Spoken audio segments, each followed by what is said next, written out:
Ya, selamat pagi untuk kita semua. Pagi hari ini bertemu lagi dengan Ibu. Ya, pagi hari ini juga kita akan membahas tentang submateri yang baru, yaitu tentang uji tes sampel independen. Sebelum kita masuk dalam materi, Ibu mau tanya, arti kata dari independen itu apa? Ya, baik, Ibu akan menjelaskan. Kata lain dari independen adalah bebas. Jadi, uji tes sampel independen merupakan prosedur uji T untuk sampel bebas dengan membandingkan rata-rata dua kelompok kasus.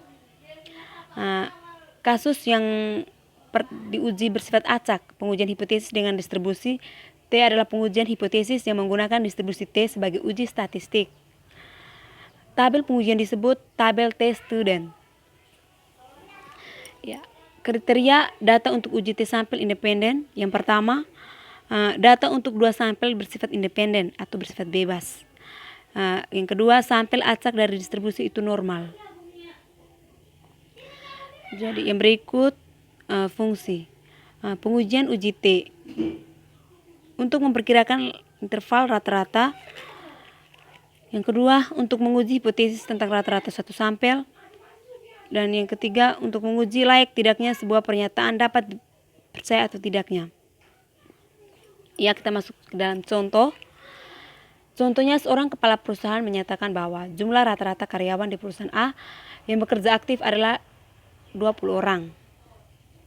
Untuk membuktikan benar tidaknya pernyataan tersebut, maka diambil sampel secara random atau secara acak. Sebanyak 20 hari kerja dan tidak diperoleh rata-rata 20 orang dengan standar defisiasi 6 orang. Ya, penyelesaiannya HO20 atau tidak ada perbedaan karyawan yang aktif tahun lalu dengan saat ini. HA-nya 20 orang, berarti ada perbedaan karyawan kerja aktif tahun ini dengan tahun lalu. Titik bebas T pada A 0,05 dan DF 19. T tabel 2,093. HO ditolak bila T hitung lebih besar dari T tabel, yaitu dengan T tabel sendiri 2,093. HO diterima apabila T hitungnya lebih kecil T tabel, yaitu 2,093. Yang berikut untuk menghitung uji T sama dengan T hitung X kurang U per S per N. Jadi T hitungnya sama dengan, masukkan nilai X. Nilai X-nya di sini sama dengan 23. Dengan nilai U-nya 20. Jadi 23 kurang 20 per S-nya di sini 6. Bagi N-nya 21. Jadi T hitung sama dengan 23 kurang 20 sama dengan 3 per 1,341 sama dengan 2,24. Jadi T hitungnya 2,24.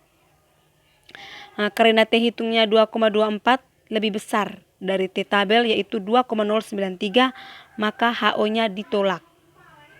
Jadi kesimpulannya ada perbedaan kunjungan pasien tahun lalu dengan sekarang.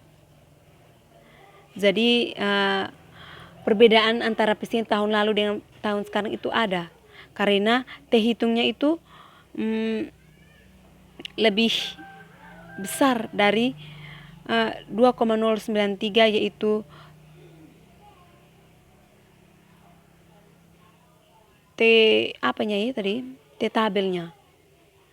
Ya, mungkin dari contoh tersebut ada yang sudah paham atau belum, nanti bisa bertanya lagi kepada Ibu. Jadi dari Ibu hanya ini saja. Mungkin ada kekurangan atau kelebihan, nanti kita akan membahasnya bersama. Baik, selamat pagi untuk kita semua. Semoga materi yang Ibu berikan dapat bermanfaat bagi kalian semua.